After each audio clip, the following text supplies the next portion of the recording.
Reuters is claiming it knows exactly what the cheap electric cars coming from Tesla this year are. By the end of this year, or possibly in the third quarter of this year, Tesla will have cheaper EVs available. And Reuters is saying all that it is changes being made to Tesla's existing cars. Hello, my friends. Welcome to the channel. I'm Sam Evans. You're watching the Electric Viking. Is this report true? You know what? No one really knows. Reuters claims to be experts in everything. They claim they've got insiders working at Tesla, feeding them this information. Is this actually correct? Well, I don't know. But apparently Tesla's more affordable vehicles will simply be stripped down versions of the Model 3 and the Model Y. Is this actually possible? Well, it is. If you think about it, the standard version of the Model 3 and the standard version of the Model Y, they too have a pretty high level of specification.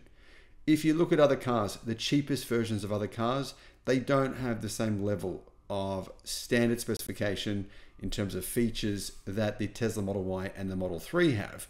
Possible that Tesla is going to do what Reuters says. This new report says that Tesla will use the existing platform that it uses for the Model Y and the Model 3 for new entry-level EVs. So essentially, by using this new technology, Tesla will be able to launch lower cost models very quickly. These lower cost models would essentially then be, say, a Tesla Model 3 and a Tesla Model Y with possibly less range, less standard specification, and they would therefore be able to come in at about 10% cheaper.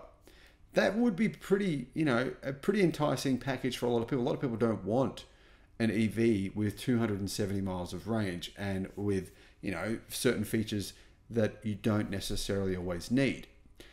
What could that mean? It could mean less camera systems, for example. Elon Musk has refuted the claim that the Model 2 is dead. He's saying the Model 2 will be manufactured. It just is going to take a long time now because, well, not literally a long time, but a bit longer than what we thought it would, because if initially Tesla was going to build the Model 2 at the Gigafactory in Mexico, but then they said, you know what, no, we're going to speed up production and build it in Texas. So we'll begin production of the Model 2 in Texas. Well, now Tesla scrapped that idea. They're no longer going to build the Model 2 in Texas. They're going to wait until they've built the Gigafactory in Mexico, but that hasn't been built yet. So clearly that vehicle is a fair way off now. Tesla has said that it will commit to building more affordable electric vehicles this year using existing platforms as well as existing production lines. That would mean then that Tesla would simply equip these vehicles with lithium iron phosphate batteries, which are obviously cheaper than 2170 or 4680 battery cells from Panasonic or LG Chem, and possibly put in smaller battery packs. This is, this would make sense, I guess, to reduce the price. The new report from Reuters says, we see it as more likely that Tesla will attempt to launch stripped down versions of the Model 3 and the Model Y as lower cost models. However, we are unclear on how much cost Tesla can realistically take out, said Bernstein analyst Tony Sacconocchi. Now, it's worth keeping in mind, battery pack prices, they have gone down by 50% over the past 12 months. The battery pack is estimated to cost Tesla around 30% of the price of building the vehicle. If that is 30% of the cost of building the vehicle, then it's theoretically possible that Tesla can continue to reduce prices of its vehicles. If Tesla goes down the route of offering a more basic version of the Model 3 and the Model Y as the brand's new entry-level vehicles, they will be following the same strategy that other car makers have used for decades. But that doesn't mean it's a bad strategy. I think it makes sense. It's a traditional automaker strategy, said Leverage Shares senior researcher Sandeep Rao. You can go and buy a Volkswagen Golf Highline, which is a basic version, or you can buy a GDI, which is a pricier version and also 25% more expensive. Now, I'm not sure that's the same strategy, but it is similar because obviously an internal combustion engine vehicle is quite different to an electric vehicle. Tesla said that by using its existing platform, this will allow it to bring more affordable vehicles to market much faster. But it has acknowledged that doing so will result in smaller cost reductions and only modest volume growth. But that said, if you think about it, right? If the Tesla Model 3 qualifies, if Tesla's able to bring in a new version of the Model 3 that qualifies for the EV incentive, that is cheaper than the existing cheapest Model 3 Highland, that could be a car a lot of people would be interested in. I mean, if you can get one of those for, say, less than $30,000 after the EV incentive is applied in the United States, that would make it very, very affordable. The other thing worth keeping in mind is Tesla vehicle sales in the United States are very important. That's its most important car market. But realistically, Tesla's actually making more cars at its factory in Shanghai, in China.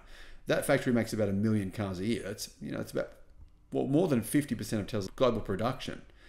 So what Tesla could be planning on doing is using cheaper batteries in their EVs in China. Now, when I say cheaper, what I mean by this is not what it sounds. The new Shenzhen battery from CATL have said that battery pack costs the same amount as the previous battery. Now, that battery has a higher energy density of around 20% versus the current LFP batteries that Tesla use. Now, if Tesla were to use Shenzhen batteries in a cheaper version of the Model Y and the Model 3 in China, they could reduce the battery pack size by possibly up to 20% and still get the same range. That is theoretically possible. It would reduce the weight of the Model 3 and the Model Y, but because the batteries are more energy dense, they would be able to get a similar range out of a smaller battery pack. Now, this might have been something Tesla was already planning all along. Maybe they're just like fast tracking using the new Shenzhen battery. Now, these Shenzhen batteries are out. They are being produced today. They're already in some electric vehicles manufactured in China. So it wouldn't be a stretch to believe that this would be possible for Tesla to do. Reduce the price by a couple of $1,000s, say a few $1,000, maybe 5%.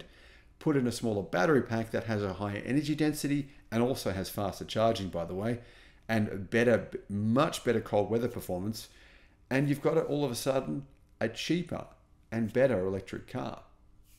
The other thing Tesla might be doing is things like reducing screen size. Not everyone wants a huge 15.1 inch screen. Maybe Tesla would put in, say, a 12-inch screen, something like that. Remove the ventilated seats. There's a few things Tesla could do.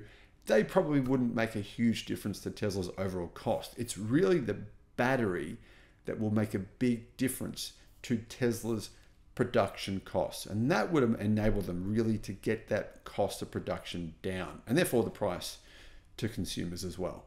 Thanks for watching.